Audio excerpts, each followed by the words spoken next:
Buat teman-temanku yang baru gabung, bisa cek di playlist untuk urutan videonya, dan bisa juga cek di playlist untuk judul barunya. Bab 881, Tempat. Selain itu, karakter Duke Yu yang lama juga patut dipuji. Meskipun ia lahir dari keluarga kaya, ia tidak memiliki kebiasaan sebagai murid yang sombong.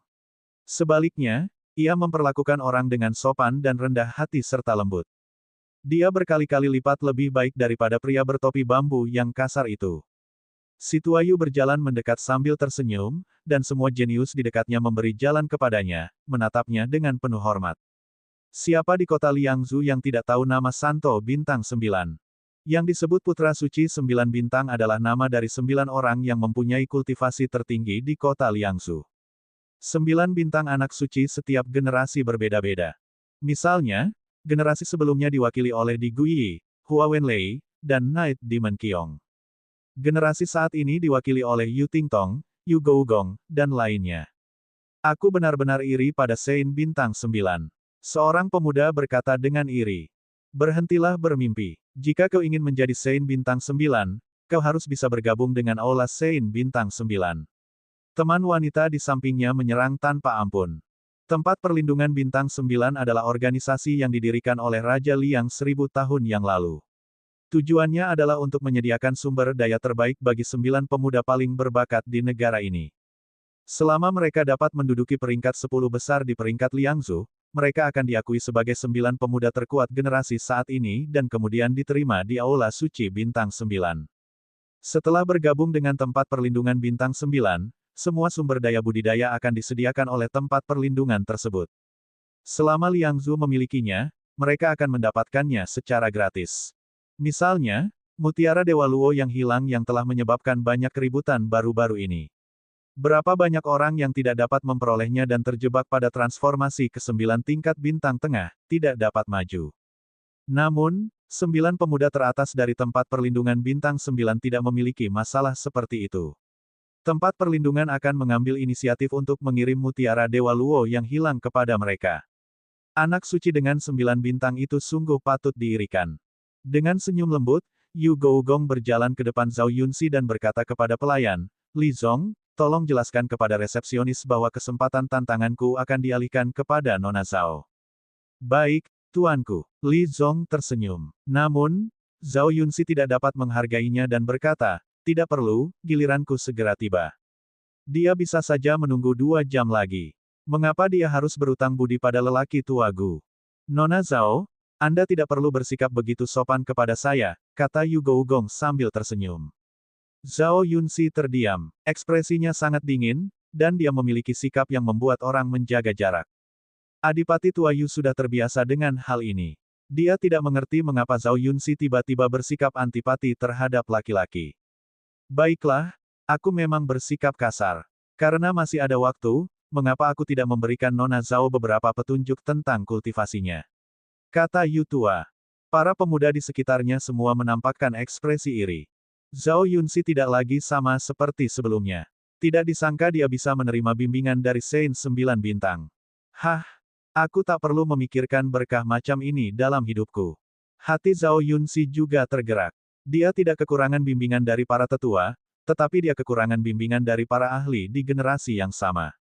Hanya dengan bertarung dengan seseorang yang seumuran dengannya, dia dapat dengan jelas merasakan kekurangannya sendiri. Bibir merahnya bergerak sedikit saat dia ragu-ragu. Jika dia bertarung dengan pria lain, akankah dia disalahpahami oleh Master Menara Pendengar Salju? Melihat keraguannya, Adipati Yu tersenyum percaya diri, aku mungkin tidak berbakat, tetapi menurutku aku punya bakat dalam seni bela diri. Tidak lebih dari 5 orang di Provinsi Liang yang bisa melampauiku. Saya pikir saya lebih dari mampu membimbing Nona Zhao dalam kultivasinya. Sebagai orang yang berada di peringkat kelima pada papan peringkat Liangzhu, dia bersikap rendah hati. Zhao Yunxi terharu dan berpikir, kalau ini hanya sesi tanding biasa, seharusnya tidak ada masalah kan. Dia mengangguk dan hendak setuju ketika sebuah prasasti batu di luar ruang rahasia tiba-tiba menyala. Hah, apakah peringkat Liangzhu sudah berubah? Gadis yang paling dekat dengan prasasti batu itu berkata dengan heran. Peringkat Liangzhu berubah setiap hari. Namun, hal itu tidak akan pernah berubah dengan sendirinya. Anggota Aula Utama Liangzu perlu memperbarui daftar secara manual berdasarkan kekuatan penantang. Hanya ada satu alasan untuk perubahan itu, 10 teratas telah berubah. Hanya 10 teratas yang akan disesuaikan secara otomatis tanpa perlu ada orang yang mengubahnya. Semua orang menyadarinya satu demi satu dan berkumpul di depan prasasti batu. Apakah ada seseorang di 10 besar yang kekuatannya meningkat pesat, sehingga menyebabkan peringkatnya berubah? Yu Tua juga terkejut. Setelah 1 atau 2 tahun kompetisi, kekuatan 10 jenius teratas telah lama ditentukan, dan peringkatnya sangat stabil, dengan sedikit perubahan. Selain aku, siapa lagi dari 10 besar yang ada di sini untuk menantangku? Adipati Tua Yu datang ke prasasti batu dan melihatnya. Mata Zhao Yunxi juga dipenuhi rasa ingin tahu. Jika benar-benar ada perubahan peringkat, seharusnya pria bertopi bambu kasar yang baru saja masuk, bukan? Mungkinkah dia juga menjadi salah satu dari 10 favorit surga? Dia mengambil langkah ringan dan tiba di depan prasasti batu. Pada saat ini, lempengan batu itu memancarkan cahaya terang, dan nama-nama di atasnya terus bergerak. Itu karena peringkatnya akan segera disesuaikan.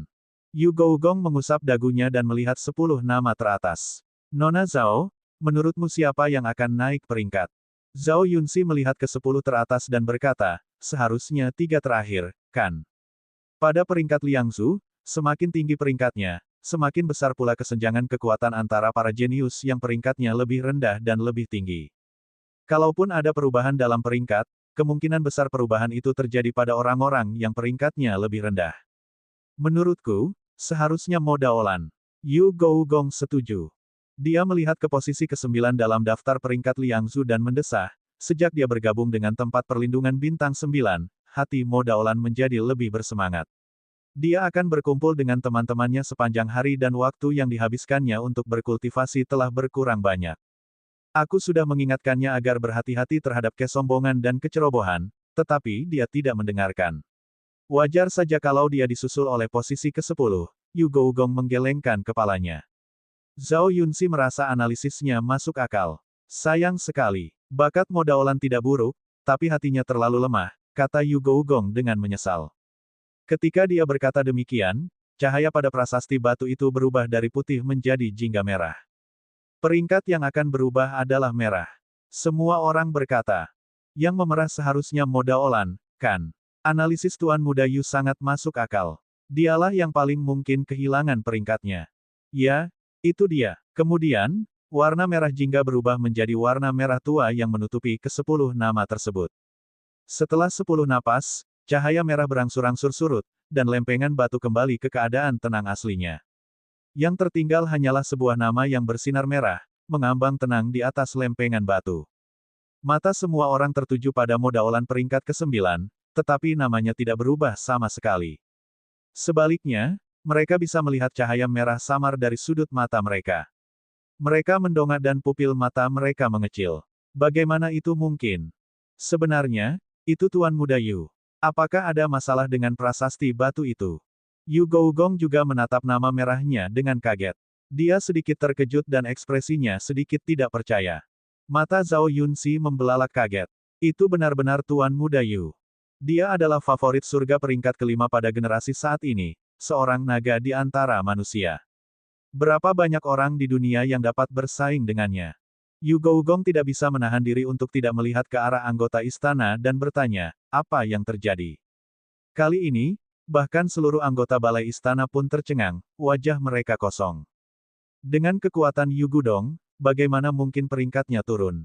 Bab 882, luar biasa. Melihat keterkejutan semua orang yang tidak dapat dijelaskan dan pemandangan yang kacau, anggota pengadilan hanya bisa berkata, diam. Tidak peduli apa alasannya, mari kita tunggu dengan sabar sampai penantang keluar. Jika ada masalah di ruang rahasia, aku akan memperbaikinya.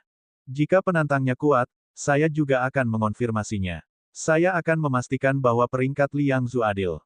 Baru pada saat itulah kerumunan menjadi tenang. Namun, mereka hanya memperhatikan kalimat kedua dan mengabaikan kalimat terakhir. Seseorang seusia telah mengalahkan Yu Gougong dengan kekuatannya sendiri. Hehe, kemungkinannya sangat kecil dan bisa diabaikan begitu saja. Yu Gougong mengerutkan kening dan bergumam, mungkinkah Hua Wenyu yang baru saja masuk? Hua Wenyu adalah adik perempuan Hua Wenlei, putri kebanggaan generasi sebelumnya. Dia memiliki potensi besar. Dia, yang menduduki peringkat ke-6, adalah yang paling mungkin melampaui lelaki tua Gu. Tetapi ketika kami bertanding sebulan yang lalu, aku tidak merasakan adanya peningkatan yang berarti padanya. Pasti ada yang salah dengan daftar itu, Yu Tua menggelengkan kepalanya lagi. Di ruang rahasia, setelah Xia Qingchen berhasil mengalahkan proyeksi Pak Tua Gu, tatapannya langsung tertuju pada Yu Tingtong. Dia lalu menjentikkan jarinya ke nama Yu Tingtong. Proyeksinya segera berubah menjadi bayangan dan muncul di hadapan Xia Qingchen. Basis kultivasinya juga berada pada kebangkitan kedua dari alam astral utama. Namun, yang dikhawatirkan Xia Qingchen adalah, ilmu bela diri yang diperlihatkan Yu Tingtong ternyata adalah ilmu bela diri tingkat bumi. Seperti yang diharapkan dari keluarga Yu, fondasi mereka luar biasa. Xia Qingchen tercengang. Di alam dingin, satu-satunya orang yang memiliki kemampuan bela diri tingkat bumi adalah mereka yang berasal dari garis keturunan Pangeran Liang. Keluarga Yu juga memiliki satu, dan diberikan kepada Yu Tingtong, yang bukan keturunan langsung, untuk diolah. Dapat dilihat seberapa dalam fondasi mereka. Tingkat kultivasinya sama dengan Yu Gougong, tetapi keterampilan bela diri mereka benar-benar berbeda. Awan kesepian menutupi bulan. Tangan Yu Tingtong membentuk segel, dan saat jari-jarinya berubah, energi spiritual di udara mulai melonjak. Dengan Yu Tingtong sebagai pusatnya, terbentuklah bola energi spiritual berukuran sekitar 10 kaki. Ini adalah kekuatan keterampilan bela diri ofensif tingkat bumi, dan membentuk segel dapat menyebabkan fenomena abnormal. Cila, yang lebih mengejutkan lagi adalah ada percikan api yang berkelebat di kabut ki spiritual, dan percikan api itu samar-samar membentuk segel aneh. Maju, Yu Tingtong menjerit pelan, dan segel itu tiba-tiba meletus, berubah menjadi api yang langsung menyulut kabut spiritual. Hasil dari menyalakan massa energi spiritual yang begitu padat adalah ledakan dahsyat. Ledakan. Dengan ledakan yang memekakkan telinga, api ledakan itu menyapu ke segala arah. Selain lingkungan sekitar Yu Tingtong yang tidak terpengaruh, seluruh ruang rahasia dipenuhi dengan api yang mengerikan.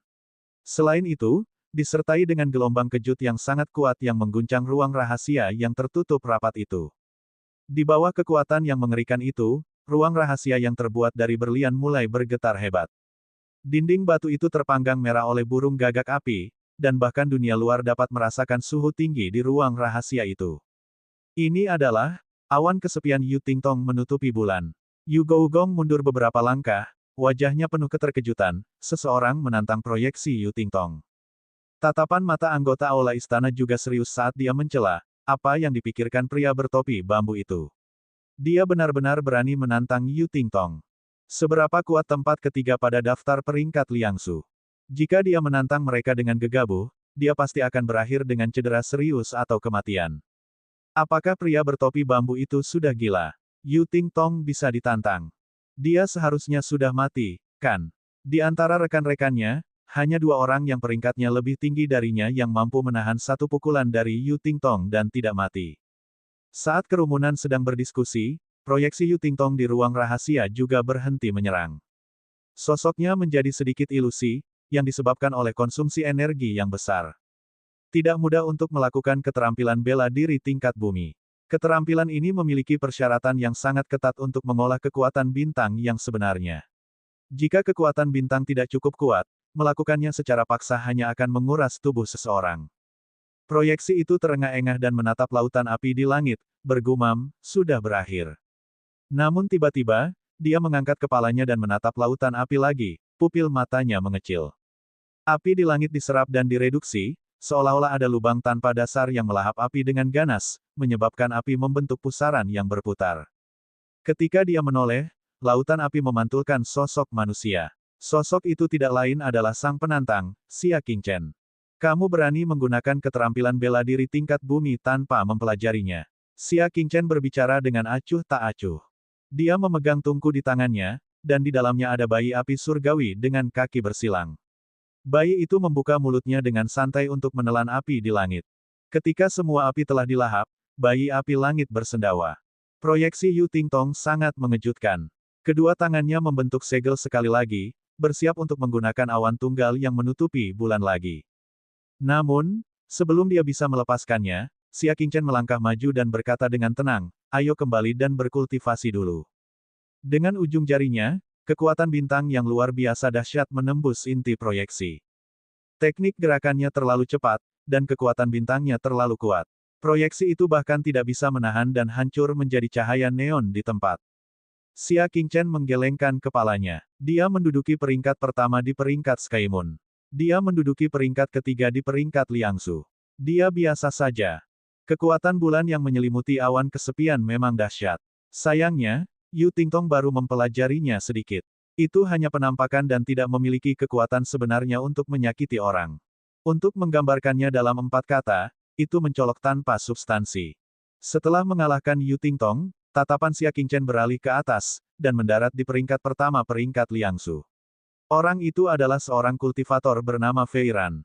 Tempat ketiga telah menguasai keterampilan bela diri tingkat bumi, jadi dia tidak tahu seberapa kuat Fei Ran, yang menduduki peringkat pertama. Akan tetapi, hingga saat ini, Xia Qingchen belum mengeluarkan kekuatan penuhnya. Fei Ran, Xia Qingchen menunjuk dengan jarinya dan seberkas ki spiritual melesat keluar, menghancurkan nama itu. Di dunia luar, sensasi seperti gempa bumi terjadi lagi.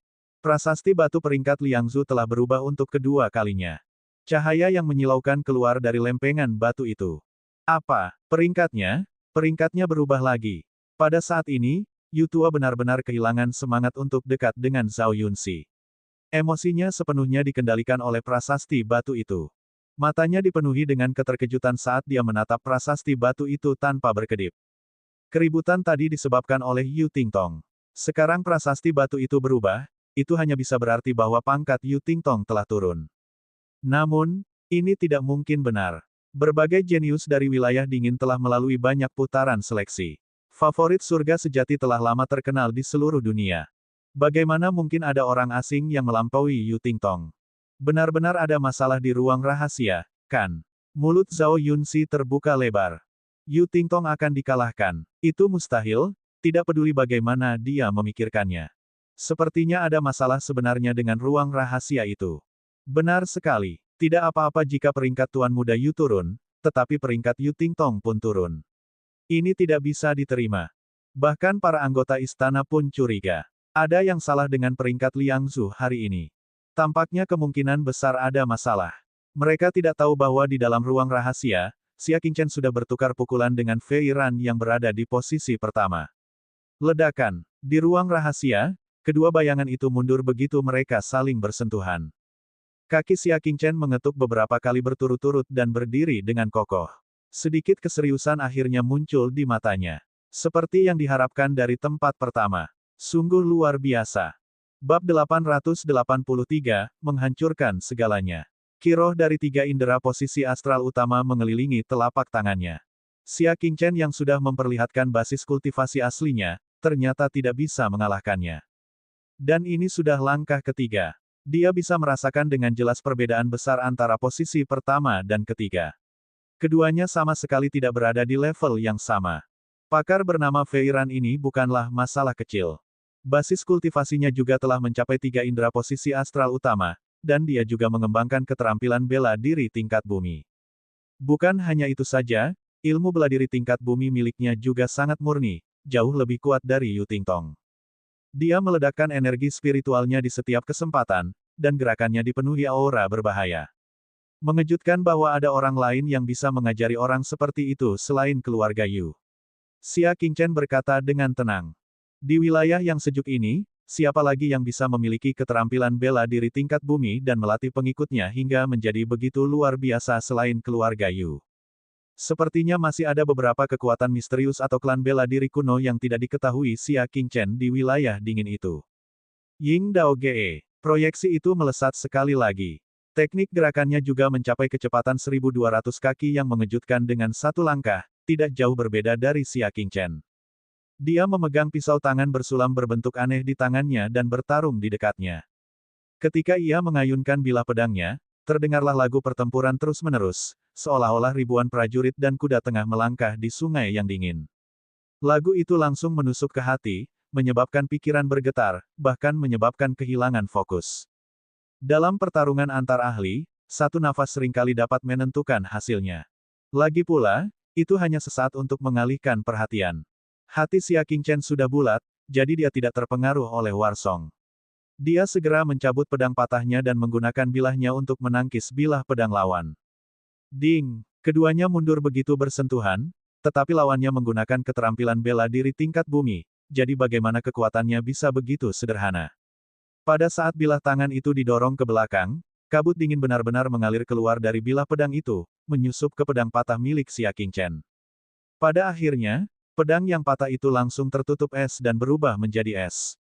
Untungnya, Xia Qingchen sangat mengenal kekuatan teknik bela dirinya dan melepaskannya tepat waktu. Baru saat itulah telapak tangannya tidak membeku. Dengan betapa mengerikannya kabut dingin itu, jika benar-benar membekukan telapak tangan, pasti akan melumpuhkan telapak tangan. Pengalaman bertarung proyeksi itu sangat kaya. Seolah-olah dia sudah meramalkan bahwa Xia Qingchen akan melepaskannya. Oleh karena itu, dia melompat sekali lagi dan menebas dengan pedangnya.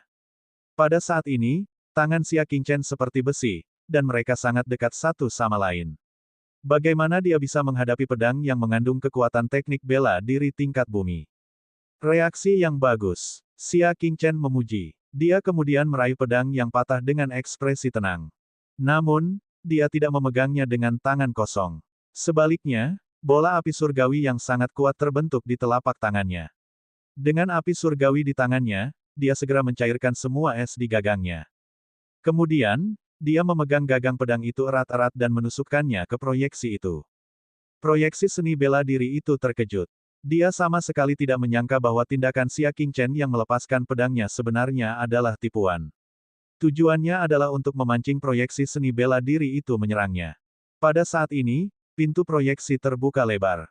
Bagaimana mungkin bisa menghalangi pedang Xia Qingchen yang sedang mengumpulkan kekuatan? Tepat saat pedang patah itu hendak menembus dada proyeksi itu tiba-tiba melemparkan bilah tangan itu ke udara. Tatapan mata Xia Qingchen berkedip, dan dia dengan tegas menarik kembali pedangnya, bahkan jika dada proyeksi itu sangat dekat. Dia lalu mengendalikan pedangnya agar berputar cepat mengelilingi tubuhnya, menciptakan penghalang yang tidak bisa ditembus. Pada saat ini, bilah tangan itu benar-benar meledak, berubah menjadi 99 pedang kecil yang menusuk ke arah Xia Qingchen. Ding ding ding. Suara benturan keras dan jelas segera terdengar di sekeliling Xia Qingchen, dan semua bilah tangannya terpental ke tanah. Setelah suara jernih ke-99 terdengar, semua pedang kecil terhalang. Baru pada saat itulah Xia Qingchen menyimpan pedangnya. Dia menundukkan kepalanya dan melihat permukaan pedang yang patah itu ditutupi dengan bercak putih pekat. Jelas terlihat betapa kuatnya pedang kecil itu. Jika dia tidak mengambil pedang yang patah itu tepat waktu, akibatnya tidak akan terbayangkan. Senjata tersembunyi. Xia Qingchen benar-benar sedikit terkejut. Terlepas dari teknik bela diri, teknik gerakan, atau teknik bertarung, proyeksi itu adalah yang terbaik. Hal yang paling langka adalah ia juga ahli dalam senjata tersembunyi. Untuk melatih senjata tersembunyi dengan baik, upaya yang dibutuhkan tidak sesederhana menguasai keterampilan bela diri. Melihat serangannya gagal, proyeksi Feiran menarik jubah di punggungnya, memperlihatkan sosoknya yang montok. Dia sebenarnya seorang wanita. Tentu saja, yang paling dikhawatirkan Xia Qingchen adalah berbagai senjata tersembunyi yang tersusun rapat di balik jubahnya. Suara mendesing. Fei segera berlari mundur untuk memperlebar jarak di antara mereka dan menggunakan senjata tersembunyinya. Xia Qingchen menggelengkan kepalanya. Jika sudah waktunya menggunakan senjata tersembunyi, itu tidak akan ada artinya. Sampai saat ini, dia hanya menggunakan kultivasinya secara penuh dan belum menggunakan kekuatan aslinya. Alasan dia tidak melakukannya adalah untuk memastikan level tempat pertama di papan peringkat Liangsu. Sekarang pihak lain menggunakan senjata tersembunyi, tidak ada gunanya untuk bertarung. Kita berhenti di sini saja. Xia Qingchen memegang pedang yang patah, dan kekuatan bintang dari 3 indera bintang yang lebih besar di telapak tangannya benar-benar meningkat secara eksplosif sekali lagi. Kultivasinya memang berada pada 3 indera posisi astral utama, namun kekuatan bintangnya justru jauh lebih kuat dibandingkan orang biasa. Kekuatan bintang sesungguhnya setara dengan keempat indera bintang utama. Hancurkan. Dengan kekuatan bintang yang begitu besar, orang bisa membayangkan kekuatan menggunakan pedang yang patah untuk menyerang musuh. Aliran cahaya melesat melintasi ruang rahasia. Proyeksi itu hanya punya waktu untuk menggerakkan kakinya sebelum ditembus tanpa ampun. Proyeksi itu masih memiliki anak panah di tangannya, tetapi sebelum dia dapat menggunakannya, anak panah itu berubah menjadi cahaya berpendar dan menghilang. Sejauh ini, tempat pertama di papan Liangzu telah dikalahkan. Xia Qingchen menyimpan pedangnya dan bergumam pada dirinya sendiri, aku harus melatih keterampilan bela diriku sesegera mungkin. Dia telah melihat peningkatan dalam kultivasi yang dibawa oleh keterampilan bela diri tingkat bumi. Pada tingkat kultivasi yang sama, keterampilan bela diri tingkat bumi sudah cukup untuk menyapu tingkat yang sama. Teknik bela diri tingkat hitam tidak memiliki efek yang besar. Tidak peduli seberapa kuat teknik bela diri tingkat hitam, tidak dapat menjamin bahwa teknik itu dapat mengalahkan mereka yang berada pada tingkat yang sama. Kalau dilihat waktu, sudah lewat 2 jam. Prasasti batu di dunia luar menyebabkan keributan lain. Prasasti batu itu menyala lagi. Tidak mungkin. Siapa yang kalah kali ini? Meskipun kerumunan itu gempar, mereka sudah agak mati rasa. Pertama, Yu Gougong, lalu Yu Tingtong, dan sekarang ada perubahan. Jangan bilang kalau itu tempat kedua. Hahaha, siapa tahu, peringkat pertama malah bisa turun. Yu Gougong juga mengerutkan kening dan melihatnya dengan tenang, hatinya tenang. Dia sudah bisa memastikan bahwa ada masalah dengan ruang rahasia itu dan tidak ada ahli kuat yang seangkatan. Didi, lampu merah memudar, meninggalkan nama yang menarik perhatian, Fei berlari. Hahaha, peringkat pertama benar-benar turun. Masalah dengan ruang rahasia ini tidaklah kecil. Mereka bahkan berani menurunkan peringkat pertama. Aku ingin tahu bagaimana perasaan Fei Ran jika dia tahu tentang ini, hehe. Dia mungkin akan datang ke istana utama Provinsi Liangzu untuk meminta penjelasan. Adipati Tuayu menyilangkan lengannya di depan dada, sebuah ekspresi, seperti yang diharapkan. Berderak. Tepat pada saat itu, pintu ruang rahasia terbuka, dan dia melihat ke arah anggota Aula. Anggota Aula itu mengerutkan kening. Dia tahu apa yang harus dilakukan tanpa desakan mereka. Dia berdiri di pintu dan berkata, orang-orang di dalam, cepat keluar. Mungkin ada masalah dengan ruang rahasia dan kita perlu memeriksanya. Xia Qingchen baru saja akan keluar dari ruang rahasia ketika mendengar ini. Dia tidak bisa menahan rasa terkejutnya. Jadi ada masalah dengan ruang rahasia itu. Bab 884, sangat kecewa. Dia meninggalkan ruang rahasia, dan anggota Aula segera bertanya, ketika Anda berada di ruang rahasia, apakah Anda melihat sesuatu yang aneh? Xia Qingchen menggelengkan kepalanya. Semuanya seperti biasa. Anggota Aula tercengang. Dengan masalah besar pada prasasti batu itu, mustahil ruang rahasia itu bisa aman sepenuhnya. Jangan pergi dulu, mungkin ada yang ingin kutanyakan padamu nanti. Ucap anggota balai istana sembari memasuki ruang rahasia untuk memeriksa keadaan. Xia Qingchen berdiri di samping dan mencoba mengingat apakah benar-benar ada masalah dengan ruang rahasia sebelumnya. Pada saat ini, sebuah telapak tangan menghantam bahu Xia Qingchen. Meskipun dia sedang berpikir keras, dia tetap waspada. Merasakan perubahan aliran udara di balik bahunya, dia menggeser tubuhnya ke samping. Tanpa sengaja, ia bahkan menggunakan teknik gerakannya. Karena teknik pergerakannya terlalu cepat, di mata orang lain, dia tidak menggerakkan kakinya, tetapi tubuhnya berubah posisi dalam sekejap. Telapak tangan di belakangnya meleset, menyebabkan dia terhuyung dan hampir terjatuh ke depan. Pemilik telapak tangan itu menenangkan diri dan menatap Xia Qingchen dengan ekspresi aneh. Kakak, siapa kamu tadi? Adipati Tuayu menarik telapak tangannya, matanya dipenuhi keraguan. Apakah itu teknik gerakan atau hanya ilusi? Xia Qingchen menoleh dan menatapnya dengan tenang. Apa yang bisa saya bantu? Menepuk bahu seseorang bukanlah kebiasaan yang baik. Jika mereka berada di alam liar, tindakan ini akan dianggap sebagai serangan. Nama saya Yu Gougong. Bolehkah saya bertanya kepada tuan muda ini apakah benar-benar tidak ada masalah di dalam? Yu Gougong menangkupkan tinjunya dan berkata. Xia Qingchen tidak memiliki ekspresi apapun. Aspek apa yang kamu bicarakan? Tanyanya. Dia tidak tahu mengapa orang di luar mengatakan ada masalah dengan ruang rahasia itu. Lihat, kata Yutua sambil menunjuk ke prasasti itu, ketiga tingkatan itu telah turun secara tidak normal. Pasti ada yang salah dengan ruang rahasia itu. Jadi seperti ini, Xia Qingchen tertawa. Mengalahkan kalian adalah hal yang tidak biasa. Dia tidak bisa tidak merasa kecewa terhadap apa yang disebut para jenius generasi saat ini di peringkat Liangzu. Pada akhirnya, mereka tetaplah sekelompok katak di dasar sumur, yang tidak memahami kebenaran bahwa selalu ada seseorang yang lebih baik dari mereka. Dia menekan pinggiran topi bambunya dan berkata dengan acuh tak acuh, mereka dikalahkan olehku. Bukankah wajar jika peringkat mereka turun? Lalu, dia berjalan keluar sambil meletakkan kedua tangan di belakang punggungnya. Yu Gougong tercengang, dan ekspresinya berubah. Apa yang baru saja kau katakan? Aku dan dua orang lainnya dikalahkan olehmu. Hehe, Xia Qingchen tersenyum meremehkan. Daripada berkutat pada masalah ruang rahasia, mengapa kamu tidak kembali dan mencari masalahmu sendiri? Tanyanya. Masalah mereka bukan pada kekuatan, tetapi pada visi mereka. Yu Gougong melangkah maju dan menggunakan telapak tangannya untuk memegang bahu Xia Qingchen.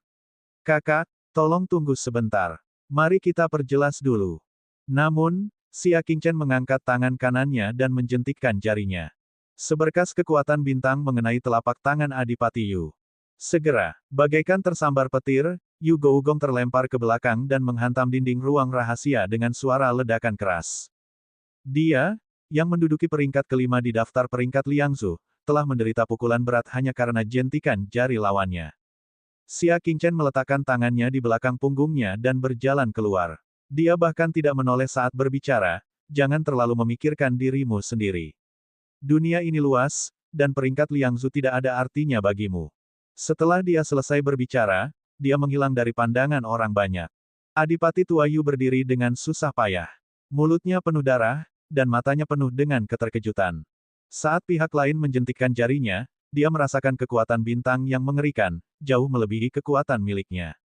Sisa cahaya melirik tiga nama merah pada prasasti batu dan bergumam, tidak ada masalah dengan ruang rahasia. Dialah yang punya masalah, tidak, masalahnya ada pada kita. Dia mengepalkan tangannya erat-erat. Kata-kata Xia Qingchen telah sangat melukai harga dirinya. Kalau dipikir-pikir lagi, dia selalu berpikir kalau peringkatnya turun bukan karena dia kalah, tapi karena ada masalah dengan ruang rahasia itu. Dia malu.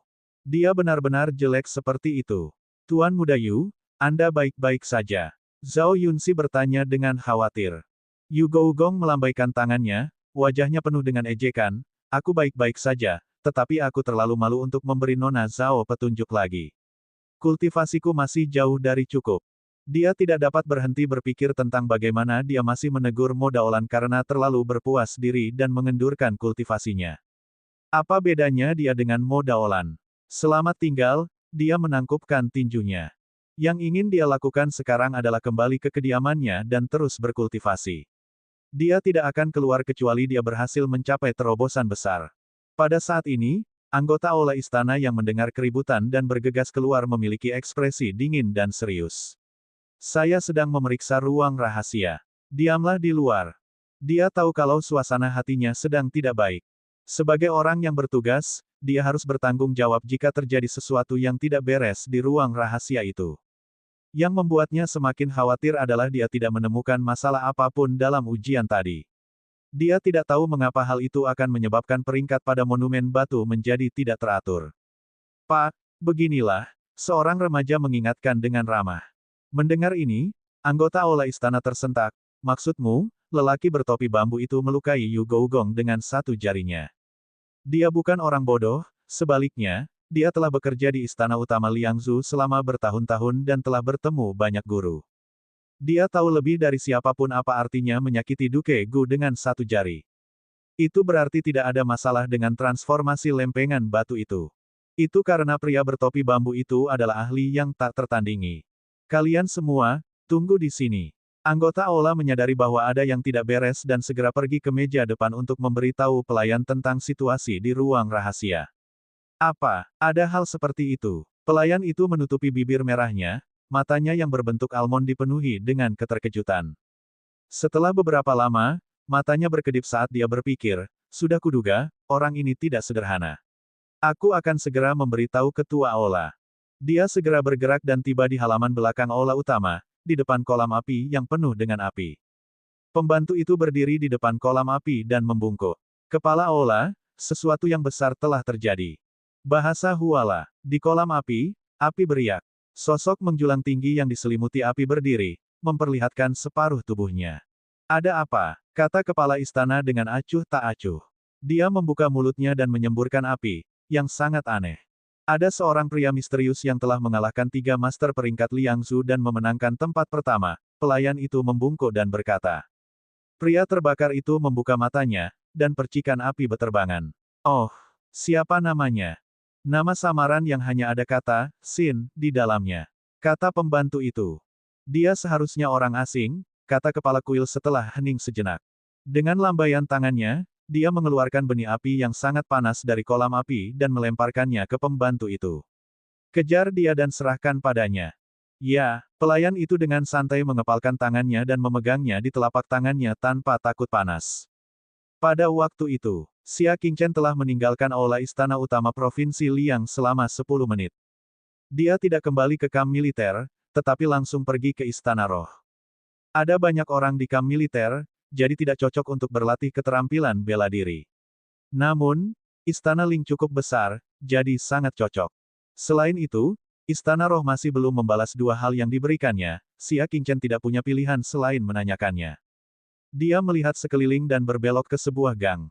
Tepat saat dia melepas topi bambu dan memakainya kembali, dia berkata tanpa menoleh, "Tuan, apakah Anda mencari saya?" Dia perlahan berbalik dan melihat seorang pembantu yang ramah berdiri di pintu masuk gang sambil tersenyum. "Aku datang ke sini atas perintah kepala aula untuk memberikan hadiah kepada Tuan Muda Sin." Senyum pelayan itu memiliki makna yang dalam. Hadiah. Baru pada saat itulah Xia Qingchen teringat bahwa tempat pertama dalam pemeringkatan Liangzu tampaknya memberikan hadiah bagi yang mengintip peti mati perak. Di depan peti mati, seseorang bisa memperoleh banyak wawasan. Bab 885, tidak ada diskriminasi dalam pendidikan. Serahkan. Xia Qingchen berbicara. Pelayan itu tersenyum ramah dan membuka telapak tangannya. Sebuah benih perunggu seperti logam menyala dengan tenang di telapak tangannya. Dengan benda ini, kau bisa menuju ke istana Raja Dewa di alam yang sejuk dan memberikan penghormatanmu pada peti mati perak. Pelayan itu melemparkan bola itu. Xia Qingchen merenung sejenak, lalu langsung meraihnya dengan tangannya. Benih yang tampak terbakar itu sebenarnya tidak terasa panas sama sekali. Sebaliknya, ia terasa sedikit dingin. Juga, bolehkah aku tahu nama aslimu? Mata pelayan itu dipenuhi dengan antisipasi. Apakah aku perlu mengungkapkannya? Xia Qingchen bertanya. Apakah aku perlu mengungkapkannya? Pelayan itu menggelengkan kepalanya. Tentu saja tidak. Istana utama Liangzu tidak akan dengan sengaja menanyakan nama asli Anda. Namun, apakah Anda mengungkapkannya atau tidak akan menentukan apakah Anda memenuhi syarat untuk bergabung dengan Kuil Bintang 9. Untuk bergabung dengan Kuil Bintang 9, selain harus memiliki kekuatan untuk menduduki peringkat di antara 9 pemuda terkuat di alam dingin, seseorang juga membutuhkan latar belakang yang nyata. Kalau tidak, jika ada seorang putra surga yang sombong di alam awan tengah menyembunyikan namanya dan datang ke alam sejuk untuk menduduki 9 teratas, alam sejuk tidak akan membawanya ke tempat suci Bintang 9 dan menghabiskan sumber daya untuk melatihnya. Jika Xia Qingchen ingin memasuki aula suci Bintang 9, dia harus mengungkapkan nama asli dan latar belakangnya.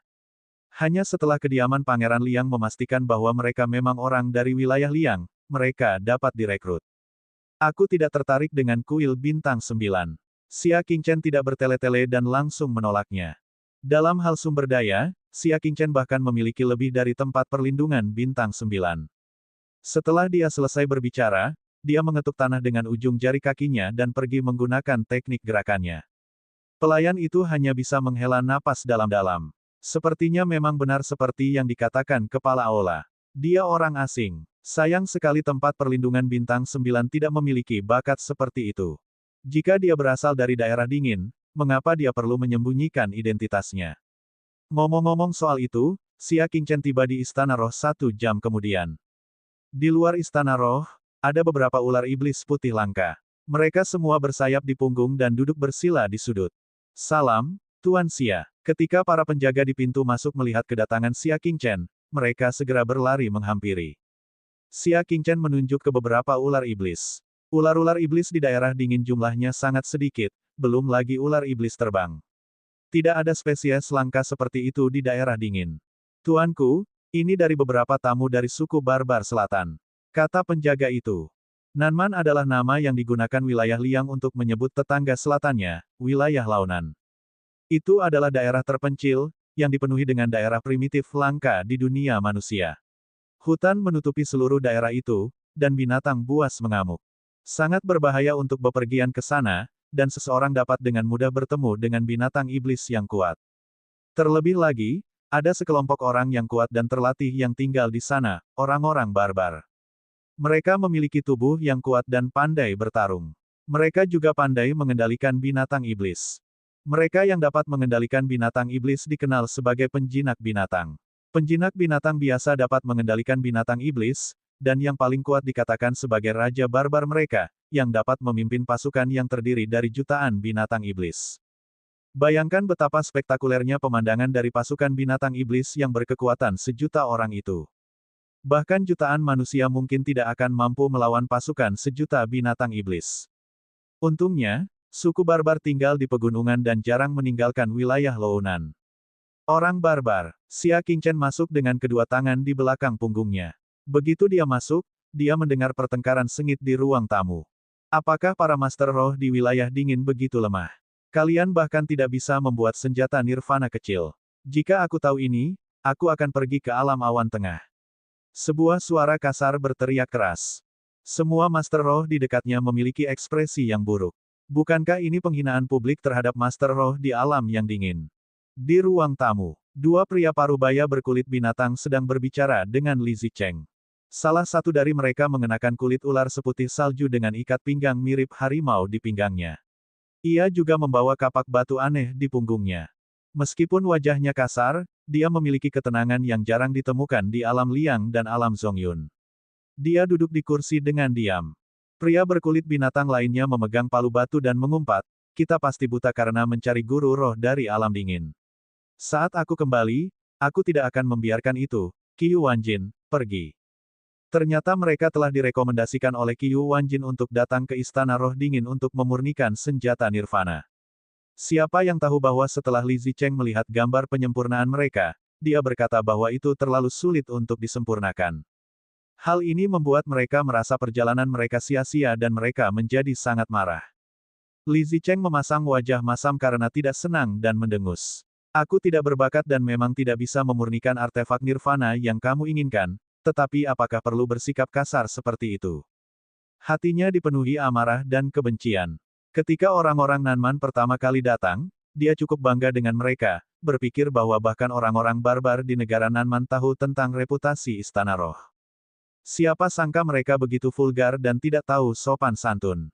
Orang tua tak berguna, kau tak berguna, dan aku tidak bisa mengatakan itu. Pria parubaya yang mengenakan kulit binatang itu menunjuk hidung Li Zicheng dan mengumpat. Seteguk air liur mengalir di seluruh wajah Li Zicheng. Li Zicheng sangat marah hingga janggutnya bergetar. Dia berkata, tidak ada diskriminasi. Mengajar tanpa diskriminasi. Para prajurit, suruh tamu itu pergi. Istana roh kita tidak mampu menerima orang-orang barbar dari selatan. Hei, orang tua, siapa yang kau panggil orang barbar? Kalian semua adalah master roh alam yang keren, dan kalian tidak mengizinkan orang lain mengatakan kebenaran. Mata orang barbar itu membelalak, dan dia mengangkat tinjunya, siap untuk memukul seseorang. Li Zicheng sangat marah. Kelompok barbar ini terlalu brutal. Dia mundur selangkah dan berkata dengan marah, ada seseorang di sini, pukul dia dan keluarkan dia. Ada apa? Kenapa berisik sekali? Namun, orang yang masuk itu bukan orang lain, melainkan Xia Qingchen. Dia sedikit mengernyit saat melihat pemandangan yang kacau itu. Meskipun dia tidak banyak mengelola Istana Roh, cara Li Zicheng mengusir tamu cukup buruk untuk perkembangan Istana Roh di masa mendatang. Li Zicheng segera membungkuk dan menyapanya. Dia berkata dengan marah, Yang mulia, Anda datang pada waktu yang tepat. Orang-orang barbar ini terlalu menyebalkan. Si barbar mengutuk, orang tua tak berguna, beraninya kau mengatakan bahwa orang-orang launan kita yang agung itu tidak baik. Aku akan membunuhmu dengan satu pukulan. Tubuhnya yang kuat menekan dan dia meninju dada Li Zicheng. Namun, sebelum tinjunya mendarat, sebuah bayangan melintas di depannya. Xia Qingchen menangkisnya dan membalas dengan sebuah pukulan. Kekuatan barbarian itu sangat hebat. Ketika kedua belah pihak bertabrakan, tinju Xia Qingchen terdorong mundur dengan paksa, dan dia sendiri juga mundur selangkah. Mengapa orang-orang di wilayah dingin bertingkah seolah-olah mereka belum pernah makan? Orang barbar itu tertawa mengejek. Tinjunya terus menghantam, ingin mengirim Li Zicheng terbang bersama Xia Qingchen. Akan tetapi, saat tinjunya hendak mencapai dada Xia Qingchen, suara ledakan keras tiba-tiba terdengar dari dalam tubuhnya. Si barbar menjerit kesakitan, memeluk tubuhnya dan meratap. Melihat mulut dan hidungnya, darah sudah mengalir keluar. Luka Yanran tidak ringan. Namun, Ledakan di tubuhnya tidak berhenti. Ledakan terus terjadi, menyebabkan si barbar menjerit kesakitan. Itulah kekuatan astral yang dikirim Xia Qingchen ke dalam tubuhnya, berubah menjadi kekuatan tersembunyi yang dapat menghancurkan diri sendiri, merusak organ-organ dalamnya. Pada saat ini, lelaki setengah baya yang pendiam dan berbaju kulit binatang itu berdiri dan menepuk bahunya. Pori-pori di tubuh si barbar mengeluarkan udara, dan ekspresi kesakitannya segera berkurang. Mata Xia Qingchen sedikit menyipit saat melihat ini. Tidak sulit untuk menyingkirkan kekuatan tersembunyinya. Dia hanya perlu menggunakan Star Force yang lebih kuat untuk menekannya. Akan tetapi, seperti halnya lelaki setengah baya itu, tepukan santai di bahunya mampu meluluhkan semua kekuatan terpendam dalam tubuh si barbar tanpa melukainya sedikitpun. Penggunaan kekuatan ini dapat dikatakan bersifat surgawi. Bab 886, Tongkat Mayat Hidup. Siapapun yang bisa mencapai level ini pasti tidak akan lemah. Mereka setidaknya akan berada di level bulan tengah, yang setara dengan 10 Master Istana. Bocah bau. Si barbarian mendapatkan kembali kekuatannya dan menatap Xia Qingchen dengan ekspresi jahat. Dia memamerkan giginya dan berkata, "Aku akan membunuhmu." Dia hendak melangkah maju tetapi dihentikan oleh pria parubaya yang terdiam di belakangnya. Berhenti. Pihak lain sudah menunjukkan belas kasihan. Sebelumnya, jika Xia Qingchen menggunakan kekuatan penuhnya, dia akan membunuh orang barbar itu pada saat pertama. Pria parubaya itu menatap Xia Qingchen dengan tenang, sambil memberikan tatapan meminta maaf. "Pelayanku tidak punya perasaan, tolong maafkan dia." Pelayan. Kekuatan orang barbar itu setidaknya berada pada tingkat bintang besar. Orang macam apa yang seorang kultivator astral utama bersedia menjadi budaknya? Bahkan para petinggi Xiao Yue tidak akan bersedia melakukan hal itu. Orang hanya bisa membayangkan betapa kuatnya dia. Orang barbar itu segera membungkuk dan mundur ke belakang ahli misterius itu. Dia bahkan tidak berani bernapas dengan keras, tampak seperti sedang kagum. Xia Qingchen meletakkan tangannya di belakang punggungnya. "Tempat ini adalah wilayah dingin dan bukan wilayah launan. Tolong tahan pelayanmu dengan baik." "Maafkan saya." Pihak lain tersenyum tipis, berhenti sejenak, dan berkata, "Apakah Anda pemilik tempat ini?" Sebagai seorang barbar, pikirannya sangat cermat, dan dia berhasil menebak identitas Xia Qingchen. "Ya, benar. Apa urusanmu di sini?" tanya Xia Qingchen. Pihak lain menggenggam tangannya di belakang punggungnya dan berkata, "Namaku Huang. Aku datang ke wilayah dingin untuk mencari guru roh yang cocok untuk menempa artefak nirvana untukku. Istanamu sepertinya tidak memiliki guru roh yang cocok. Aku ingin tahu apakah kau bisa memberiku beberapa petunjuk. Siapa yang harus kucari?" Mereka baru saja tiba dan belum mengenal para penguasa roh di wilayah dingin itu. Xia Qingchen melambaikan tangannya. "Berikan aku cetak birunya." Huang menilai Xia Qingchen. "Meskipun aku dari launan, aku juga tahu bahwa semakin tua seorang guru spiritual, semakin banyak pengalaman yang dimilikinya. Tuan, apakah Anda benar-benar tahu artefak nirvana?" Kecurigaan dalam kata-katanya tidak disembunyikan sama sekali. Xia Qingchen mengulurkan tangannya. Huang ragu-ragu sejenak sebelum mengeluarkan sepotong tulang putih dengan 10 lukisan kecil di atasnya. Gambar itu dipenuhi berbagai macam pola aneh dan kecil. Misalnya, salah satunya adalah adegan berdarah seseorang digantung terbalik di udara dan dagingnya dipotong. Di atas tulang-tulang putih itu, ada kata-kata kecil, berdarah, dan tidak lengkap. Dilihat dari bentuknya, itu adalah cetak biru artefak nirvana, namun kerusakannya sangat parah sehingga mustahil untuk diperbaiki. Tidak heran Li Zicheng menolak permintaannya. "Jika kau tidak bisa mengerti, tolong bantu kami menemukan guru spiritual yang berpengalaman." Ucap sedih. Xia Qingchen menggelengkan kepalanya dan berkata dengan tenang, "Tidak perlu mencarinya. Selain aku, mungkin tidak ada orang lain di dunia ini yang dapat menyempurnakan apa yang kamu inginkan." Menarik, Huang terkekeh. Kalian anak muda dari daerah dingin bicara begitu. Ketidaksetujuan dalam kata-katanya sangat jelas. Xia Qingchen berpura-pura tidak mendengarnya. Dia hanya melihat tulang-tulang putih itu dan menghela napas. "Aku tidak menyangka bahwa masih ada orang yang ingin memurnikan tongkat undead. Manusia adalah makhluk yang sangat pelupa. Tongkat mayat hidup adalah senjata mengerikan yang dapat memanggil orang mati, dan itu adalah senjata tingkat 5. Setelah diaktifkan, ia dapat menghidupkan kembali semua makhluk mati di bawah tanah dan membuat mereka mematuhi perintahnya. 2000 tahun lalu, ada seorang raja yang memiliki tongkat kematian. Dia memanggil puluhan juta mayat hidup bawah tanah untuk menaklukkan dunia dan membunuh ratusan juta makhluk hidup. Miliaran makhluk hidup dikendalikan olehnya dan terus bertarung. Ambisi sang raja tumbuh, dan ia ingin menjadi dewa yang menguasai dunia. Karena itu, ia bersumpah untuk membunuh semua makhluk hidup dan mengubah mereka menjadi roh yang berada di bawah kendalinya. 100 tahun kemudian, dunia manusia akan kosong dan dipenuhi hantu serta jiwa yang mati. Dunia manusia hampir menjadi dunia mayat hidup, dan umat manusia berada di ambang kepunahan. Untungnya, Dewa Frost dari surga telah menemukan ini saat dia menjelajahi dunia fana. Dia telah menggunakan kekuatan surgawinya untuk menaklukkan penguasa dan menghancurkan tongkat kerajaan mayat hidup. Dengan cara ini, manusia dapat bereproduksi dan bertahan hidup, serta terhindar dari bencana kepunahan. Kini setelah 2000 tahun berlalu, masih ada orang yang menginginkan tongkat kerajaan mayat hidup. Pelajaran tentang pemusnahan ras telah sepenuhnya dilupakan oleh manusia. Bagaimana kau tahu itu tongkat mayat hidup? Desolate menyipitkan matanya, secara naluriah melepaskan aura yang menggetarkan jiwa. Meskipun direkam pada waktu yang tepat, namun tetap saja membuat jantung semua orang yang hadir berdebar kencang. Bahkan Xia Qingchen pun merasakan tekanan sesaat, seolah-olah hatinya tengah diremas. Kedalaman kultivasi orang ini sungguh di luar imajinasi. Xia Qingchen meletakkan tulang-tulang putih itu dan menatapnya dengan tenang. Tongkat kerajaan mayat hidup bukanlah sesuatu yang dapat ditemukan di dunia manusia. Begitu tongkat itu dibuat, tongkat itu pasti akan menghancurkan dunia manusia. Kamu bisa pergi. Istana roh kita tidak bisa memurnikan benda ini. Xia Qingchen berkata. Huang menatap tajam ke arah Xia Qingchen dan berkata, tapi kamu baru saja mengatakan bahwa tidak ada seorang pun di dunia ini yang bisa berhasil kecuali kamu. Xia Qingchen tersenyum tipis. Kalau begitu, apakah kamu percaya padaku? Huang ingin mempercayainya, tetapi ketika dia melihat wajah muda Xia Qingchen, dia menghela nafas.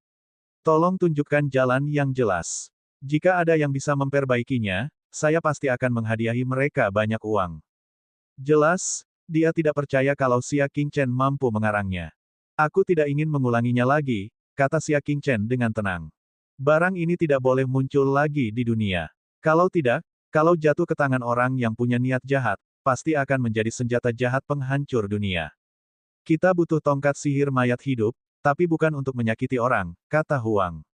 Xia Qingchen menggelengkan kepalanya. Tidak peduli apa tujuannya, tongkat mayat hidup tidak seharusnya muncul di dunia manusia. Huang menatap tajam ke arah Xia Qingchen. Setelah terdiam beberapa saat, dia berkata, aku bisa meminta seorang guru spiritual di alam awan tengah untuk membuatnya. Sesuai keinginanmu, kata Xia Qingchen acuh tak acuh. Oleh karena itu, Huang dan si barbar pun pergi. Li Zicheng secara pribadi melihat mereka pergi sebelum berlari kembali. Dia berkata dengan cemas, Tuanku, saya dapat mengatakan bahwa tongkat kerajaan mayat hidup bukanlah hal yang baik.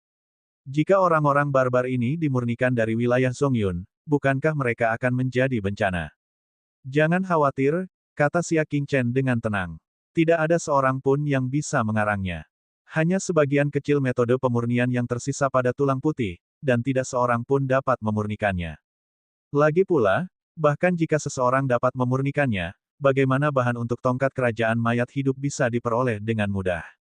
Untuk membuat tongkat kerajaan ini, dibutuhkan sumsum tulang dari sisa-sisa 99 dewa. Di dunia manusia, menemukan sisa-sisa 99 dewa hanyalah mimpi belaka. Oh, aku lega kalau begitu. Li Zicheng merasa jauh lebih nyaman. Xia Qingchen menatapnya. Dua hal yang aku perintahkan padamu. Apakah kamu sudah menyelesaikannya? Tanyanya. Li Zicheng menepuk dahinya dan berkata, aduh. Lihatlah otakku. Masalah ini sudah selesai dan aku bersiap untuk mengirim seseorang untuk memberitahu Anda, Tuan. Mata Xia Qingchen berbinar. Hal pertama yang diperintahkan tuanku adalah memurnikan pedang ular darah. Li Zicheng mengeluarkan artefak spasial. Setelah beberapa bulan peleburan tanpa henti, peleburan telah selesai dan benda paling berharga, batu ular darah, telah diekstraksi. Silakan lihat, tuanku. Xia Qingchen menerimanya dan tampak ekspresi puas di matanya. Di dalam artefak spasial, terdapat 10 batu berwarna darah seukuran telur. Itu adalah batu ular darah murni. Sekarang aku bisa menempa beberapa artefak nirvana yang spesial. Xia Qingchen bergumam. Dia hendak mengembangkan teknik bela diri baru dan membutuhkan artefak nirvana khusus. Batu ular darah datang pada waktu yang tepat. Bab 887, bangkitlah kembali berdiri secepat mungkin. Bagaimana dengan masalah lainnya? Xia Qingchen berbicara. Li Zicheng mengeluarkan sebuah peta dan membentangkannya di atas meja kopi, sambil berkata, silakan lihat, tuanku. Peta ini mencakup 3 alam liang, Zongyun, dan Lulan. Di wilayah launan, ada tanda berbentuk api. Yang mulia, setelah penyelidikan kami dapat memastikan bahwa ada api surgawi tingkat tinggi di wilayah launan. Li Zicheng menunjuk ke area berbentuk api itu. Kelas berapa? Xia Qingchen menyesap tehnya. Kelas berapa? Menurut sumber yang dapat dipercaya, ini adalah harta karun tingkat menengah tingkat tertinggi, kata Li Zicheng dengan tatapan membara. Hah! Alis Xia Qingchen tiba-tiba berkedut. Li Zicheng menganggukkan kepalanya dalam-dalam, benar-benar dapat diandalkan. Bahkan ketika aku menjadi kepala istana Ling di puncak Sijue, aku telah mengirim orang untuk menyelinap ke wilayah Lounan untuk mencari tahu tentang api surgawi. Baru-baru ini, kami menerima berita dari perbatasan selatan bahwa itu adalah barang kelas menengah dan kelas atas. Bayi api surgawi itu sangat kuat, tetapi tingkatannya hanya tingkat tertinggi menengah. Xia Qingchen tak dapat menahan godaan. Bayi api langit adalah api langit berbentuk manusia dengan potensi besar. Jika terus tumbuh, ia pasti akan menembus jajaran api langit tingkat menengah dan menjadi api langit tingkat tinggi. Kekuatan api surga tingkat tinggi, orang biasa tidak akan mampu membayangkannya. Itu karena mereka jarang muncul di dunia manusia. Untuk api surgawi tingkat itu, membakar elit bulan tengah sampai mati adalah hal yang mudah. Apakah ada cara untuk mendapatkannya? Tanya Xia Qingchen.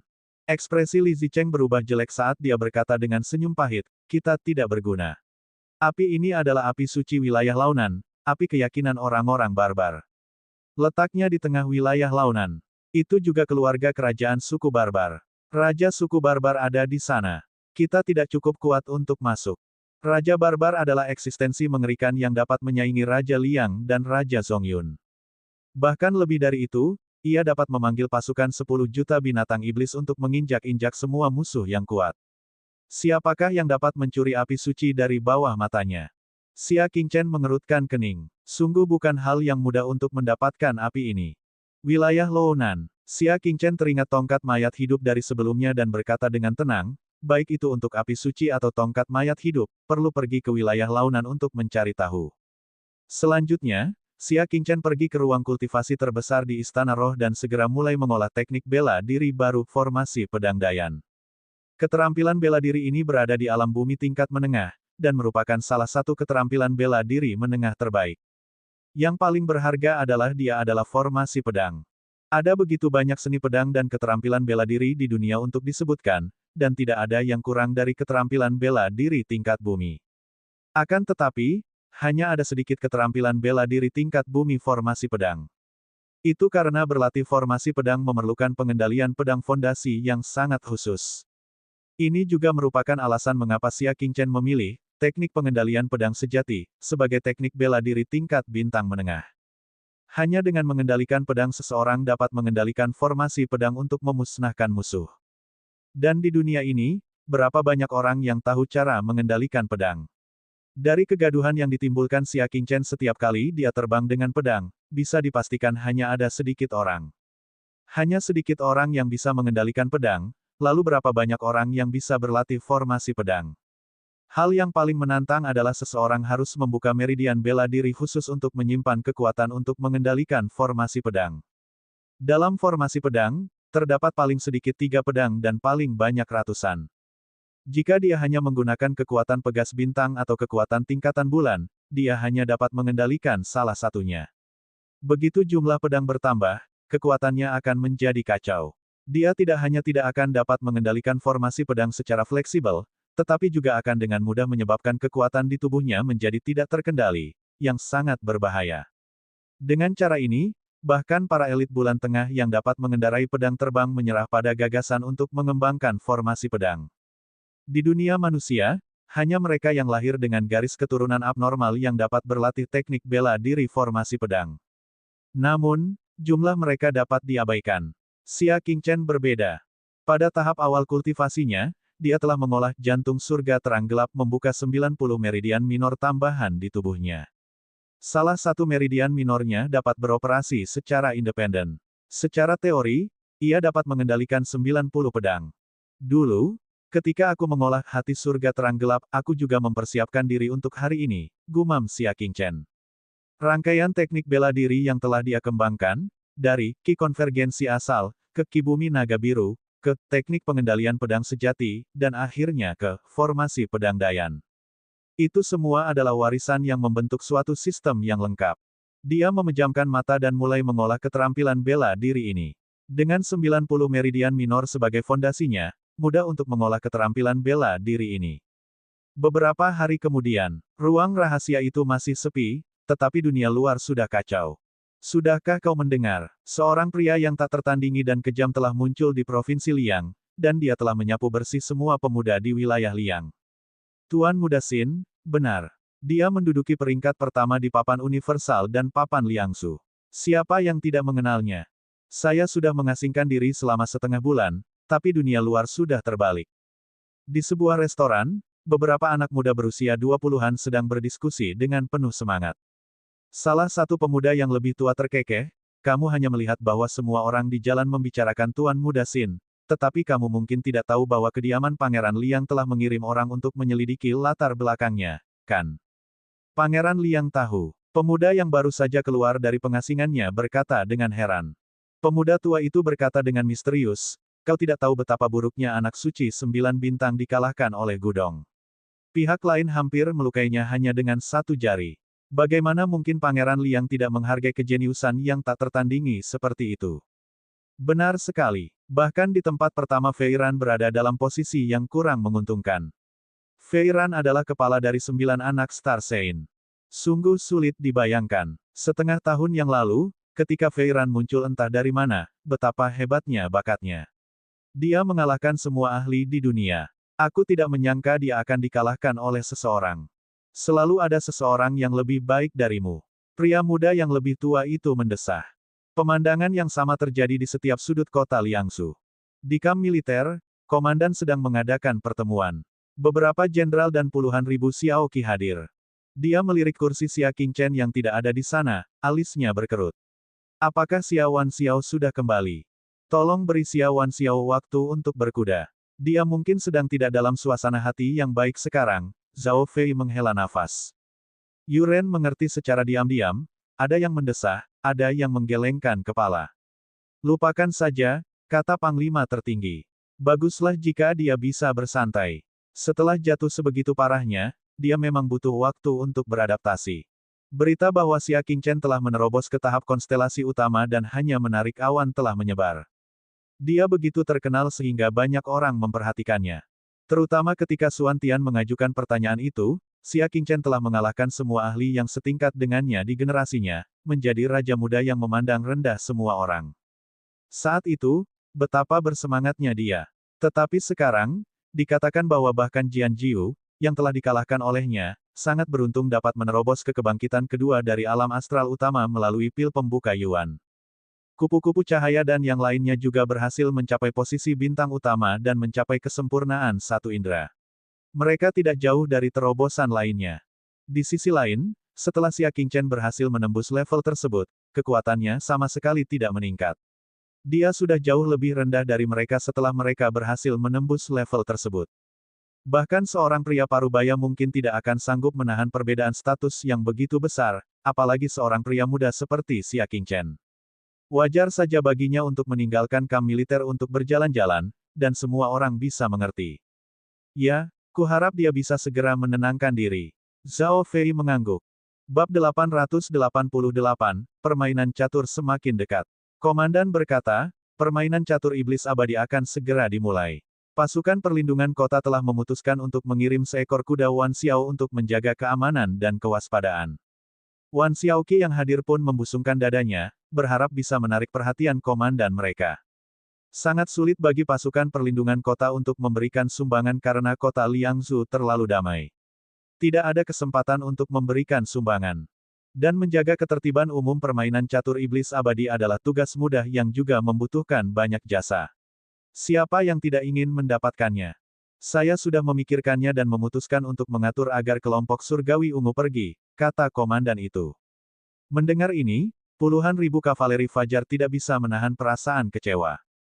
Para jenderal mengerutkan kening dan berkata, "Komandan, kita tidak bisa begitu saja memberikan semua kesempatan kepada Xia Qingchen, kan? Anggota Wan Xiaoqi lainnya juga butuh kesempatan untuk berlatih." Memang, meskipun Xia Qingchen adalah Wan Xiaoqi, dari situasi terobosannya saat ini, dia seharusnya menjadi orang dengan kekuatan terendah di antara semua Wan Xiaoqi. Lebih baik mengatur orang lain untuk bersamanya. Komandan, mohon pertimbangkan kembali. Biarkan Xia Qingchen tenang selama beberapa tahun lagi. Kekuatannya saat ini benar-benar terlalu rendah. Panglima tertinggi merasa tidak berdaya saat melihat jenderal lawan. Terobosan Xia Qingchen kali ini bisa dikatakan sangat mengecewakan. Statusnya juga telah jatuh dari tebing. Dulu, siapa yang berani meragukan kemampuan Xia Qingchen? Sekarang, dia sedang diinterogasi oleh seseorang yang ingin mengganti orang yang bertugas mengatur misi pengalaman.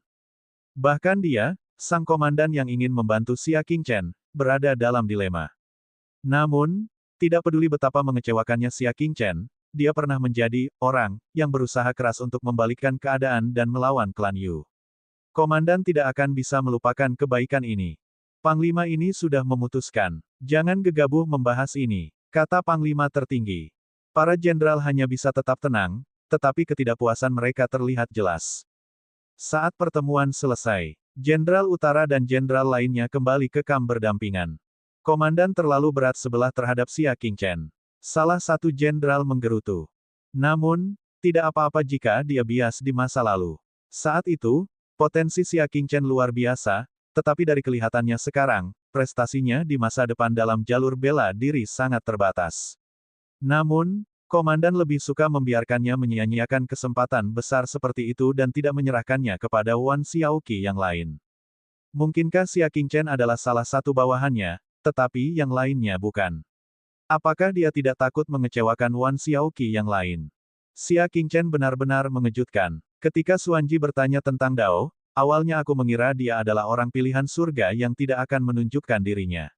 Dari kelihatannya sekarang, dia seharusnya menggunakan semacam metode untuk mengeluarkan potensinya saat itu. Inilah sebabnya dia lebih unggul dari rekan-rekannya di 9 transformasi tingkat bintang tengah. Sekarang setelah saya berhasil mencapai posisi bintang utama, saya akhirnya menunjukkan bahwa saya tidak memiliki cukup potensi. Para jenderal sangat marah. Ekspresi Jenderal Zheng Bei menjadi suram. Kalian semua tidak perlu terlalu marah. Tidak peduli seberapa besar penolakan Xia Qingchen, dia telah menyelamatkan nyawa komandan sebelumnya. Wajar saja jika dia bias sekali atau 2 kali. Mendengar ini, mereka hanya bisa menghela nafas. Dulu, ketika sang panglima memutuskan untuk berhadapan dengan keluarga Yu, hanya Zhao Fei, dan Xia Qingchen yang teguh berdiri di pihaknya. Jenderal lainnya memilih untuk tetap netral. Sekarang panglima tertinggi memperlakukan mereka secara berbeda, dia tidak bisa menyalahkan orang lain. Namun, kamu tidak boleh melakukannya lagi. Tidak ada salahnya membiarkan Xia Qingchen memanfaatkan kita kali ini, kata Jenderal Utara sejati. Namun lain kali, komandan tidak boleh bersikap bias lagi. Kalau tidak, akan sangat sulit bagi kita untuk mencapai kesepakatan. Jenderal Utara mendengus. Mereka yakin bahwa komandan tidak akan berani menindas mereka terlalu banyak. Jika tidak, keluarga Yu yang netral akan memilih untuk berpihak pada keluarga Yu, yang merupakan hal terakhir yang ingin dilihat oleh komandan. Di tenda emas sang komandan, hanya Zhao Fei yang tertinggal. Dia mendesah pelan dan berkata, "Maaf telah membuat keadaan menjadi sulit bagimu, komandan." Dia mendesah pelan dalam hatinya. Dahulu kala, Xia Qingchen adalah seseorang yang membuat orang lain bangga, seseorang yang selalu memberi mereka kejutan. Namun kini, ia malah menjadi beban bagi panglima, yang menyebabkan ia kerap kali berkonflik dengan para jenderal di bawahnya. Panglima tertinggi tersenyum pahit. Xia Qingchen telah banyak membantuku. Bagaimana mungkin panglima tertinggi ini meninggalkannya? Kemudian, tentang Wan Xiaoqi dari kelompok Langit Kuning, Zhao Fei, melemparkan pandangan penuh tanya. Pada awalnya, sang panglima telah menulis surat lamaran ke istana militer dan siap merekomendasikan Xia Qingchen sebagai Wan Xiaoqi dari kelompok Langit Kuning, memimpin pasukan berjumlah 30.000. Namun, dia tidak menyangka bahwa terobosan Xia Qingchen ke bintang utama akan begitu gagal. Jika dia mengambil alih kelompok surgawi Huang sekarang, tidak seorang pun akan yakin. Siapakah yang rela membiarkan seorang kultivator biasa yang baru saja mencapai tahap awal kebangkitan alam astral utama memerintah mereka? Panglima tertinggi berkata tanpa daya, saya sudah menarik lamaran saya. Xia Qingchen dapat terus memimpin kelompok surgawi ungu. Dengan situasinya saat ini, memang tidak cocok baginya untuk mengepalai kelompok surgawi kuning. Sayang sekali. Zhao Fei berkata dengan penuh penyesalan. Berdasarkan pengalamannya selama bertahun-tahun, seseorang yang gagal menembus alam astral utama akan memiliki prestasi masa depan yang terbatas. Masa depannya mungkin sudah ditentukan. Keluarga Yu. Di dalam sebuah ruang rahasia, Di Guiyi duduk bersila, meridian berwarna merah darah di dadanya telah banyak meredup, tidak lagi ganas seperti sebelumnya. Dia perlahan membuka matanya dan mengeluarkan seteguk udara merah yang keruh. Selamat, kakak, gulungan surga kuno telah mencapai level lain. Di belakangnya, seorang gadis muda dengan topeng besi hitam memegang payung untuknya. Tidak ada apa-apanya, Di Guiyi berkata dengan enteng, itu hanya sebuah terobosan. Sedangkan kamu, apakah kamu tidak kecewa karena peringkat 1-mu telah diturunkan? Suara gadis bertopeng besi itu sangat serak dan tidak enak didengar. Peringkat 2 tahun lalu, seberapa buruknya? Jika aku ingin kembali, aku bisa melakukannya kapan saja. Tangan kecil yang memegang payung tiba-tiba melepaskan kekuatan keempat indera posisi astral utama. Dalam hal basis kultivasi, dia sebenarnya satu level lebih tinggi dari Xia Qingchen. Dan setelah 2 tahun, keterampilan bela dirinya tingkat bumi tentu tidak akan kurang terlatih seperti sebelumnya. Kekuatan keseluruhannya luar biasa dahsyat. Kau begitu percaya diri. Orang bernama Fei Ran itu tidak lemah. Di Guiyi berkata sambil tersenyum tipis. Gadis bertopeng besi itu tidak tertarik dengan daftar itu. Dia biasa saja. Lawanku bukanlah orang biasa di kota Liangzhu, melainkan orang-orang dari 3 tempat. Visinya telah meninggalkan kota Liangzhu dan memandang lebih jauh lagi. Bagaimana jika aku memberitahumu bahwa Fei Ran telah dikalahkan? Dia adalah orang yang tidak dikenal, kata Di Guiyi. Kurasa dia mungkin berasal dari salah satu dari 3 tempat itu. Berapa banyak gerakan yang dibutuhkan untuk menentukan hasilnya? Tanya gadis itu. 20 gerakan. Gadis muda itu tidak terlalu memikirkannya. Biasa saja, katanya. Kalau aku pasti bisa menghabiskannya dalam 10 gerakan. Senyum Di Guiyi penuh arti, dia tidak pernah menggunakan keterampilan bela diri apapun.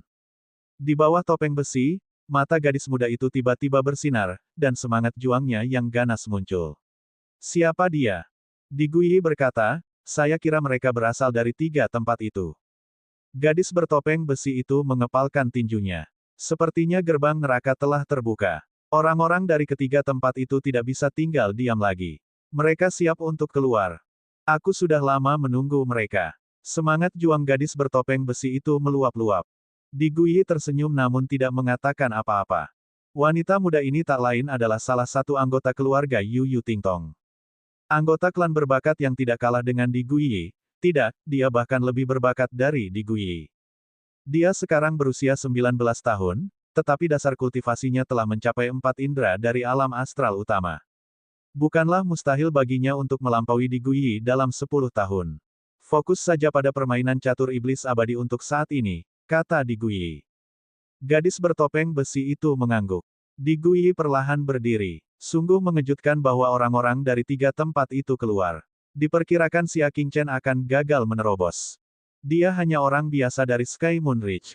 Dari mana dia mendapatkan potensi untuk mengalahkan penggantiku, Yu Qingyang? Katanya dengan ekspresi meremehkan. Dari apa yang terlihat, dia pasti telah menggunakan beberapa teknik rahasia yang melebihi potensinya. Sekarang, dia menunjukkan sifat aslinya. Gadis bertopeng besi itu mengedipkan matanya. Kakak, orang ini selalu menjadi musuh keluarga Yu. Apakah kamu ingin aku menyingkirkannya? Dia juga akan berpartisipasi dalam permainan catur iblis abadi, jadi kamu bisa menjaganya di sepanjang jalan, kata Di Guiyi setelah berpikir sejenak. Jika Xia Qingchen di masa lalu, Di Guiyi mungkin tertarik untuk mengambil tindakan secara pribadi. Namun sekarang, hal itu tidak perlu dilakukan. Bab 889, Formasi Pedang Dayan. Mereka yang mengeluarkan potensi mereka secara berlebihan tidak memenuhi syarat untuk ditangani oleh Di Guiyi. Pada waktu itu, di sebuah rumah kosong di kota Liangzhu. Di luar halaman masih gelap, yang terdengar hanya suara jangkrik dan gemerisik dedaunan yang tertiup angin sore. Namun, Ruangan itu terang benderang, dan beberapa orang misterius berbalut jubah hitam longgar berlutut di tengah ruangan. Di depan tempat tidur, ada seorang tuan muda dengan wajah yang sangat rupawan. Alisnya seperti pedang dan matanya cerah. Wajahnya cerah dan bersemangat. Dia adalah tuan muda yang sangat tampan. Namun, kulitnya putih dan bibirnya merah, membuatnya tampak seperti seorang wanita. Tuanku, hatimu datang dan pergi tanpa jejak, dan tidak ada latar belakang untuk diselidiki. Anda bahkan belum pernah menggunakan teknik bela diri, jadi mustahil untuk melacak asal-usulnya. Orang yang berlutut di tanah berkata dengan hormat. Cilde kecil memandangi rumbai-rumbai pada tirai tempat tidur yang bergoyang tertiup angin, tanpa pikiran apapun. Tuanku, setelah menunggu lama dan tidak menerima jawaban, orang yang berlutut di tanah dengan hati-hati mengingatkan. Baru pada saat itulah Cilde kembali sadar. Matanya dipenuhi kesedihan, seharusnya orang-orang dari 3 tempat itu. Tidak aneh jika salah satu dari mereka mengalahkanku. Cilde muda itu punya nama di daerah dingin yang mengejutkan itu Fei berlari. 3 hari yang lalu, dia adalah jenius teratas dalam peringkat Liangzhu, Sein Bintang 9 dari Aula Sein Bintang 9.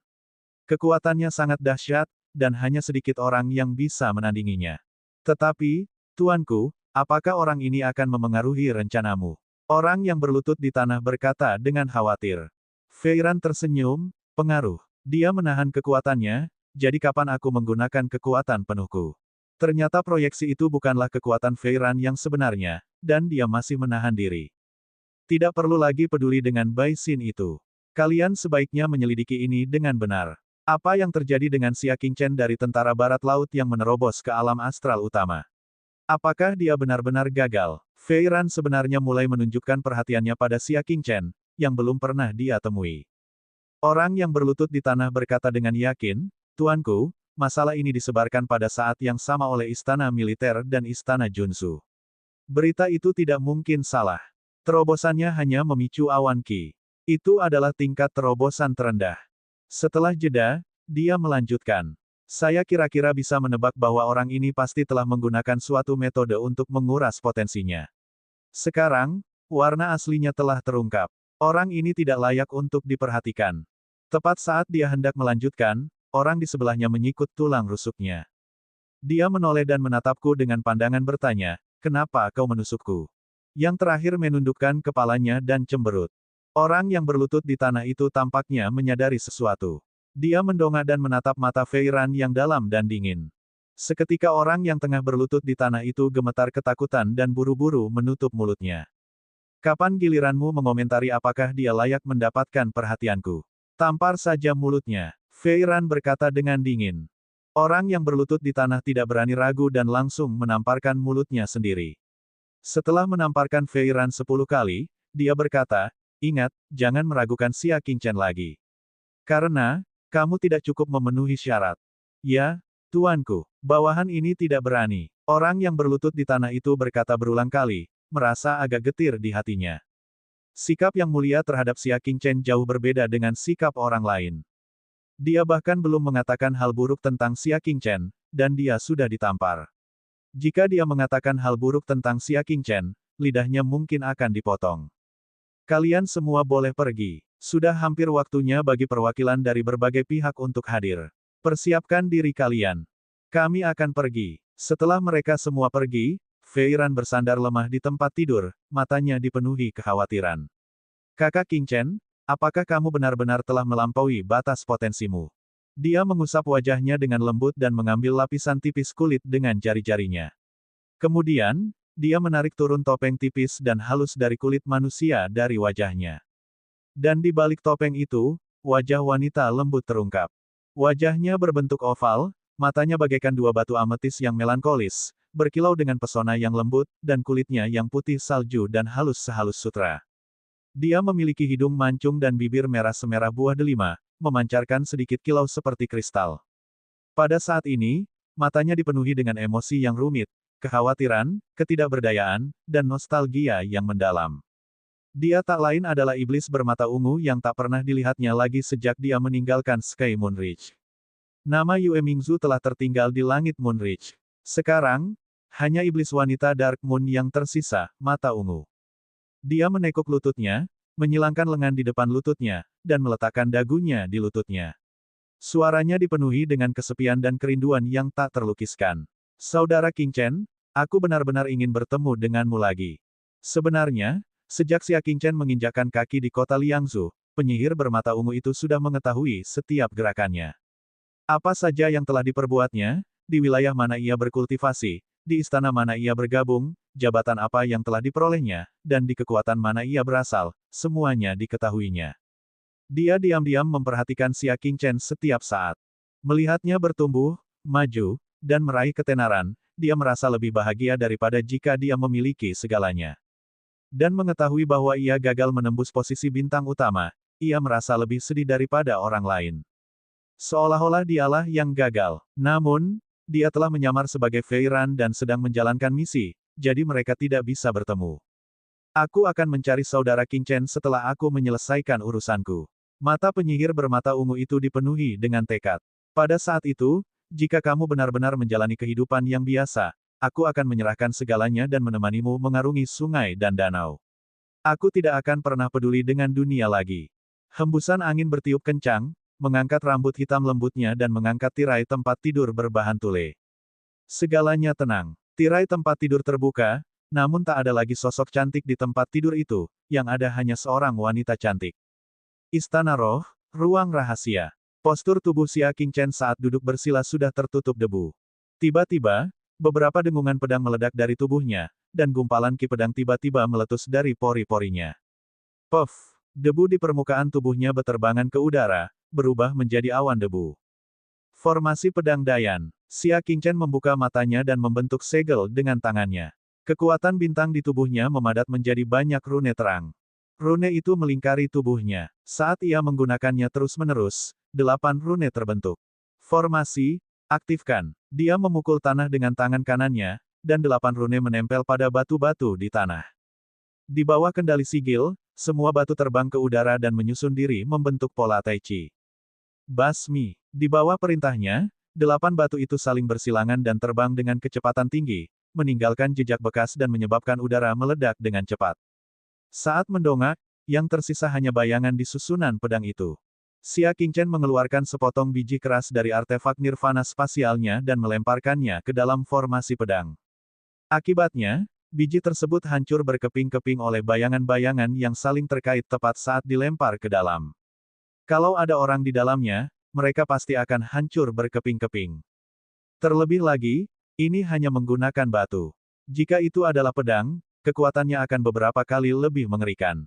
8 pedang telah selesai. Xia Qing Chen meraihnya dengan satu tangan, dan segel rahasia di 8 batu itu semuanya terpisah, kembali ke telapak tangannya.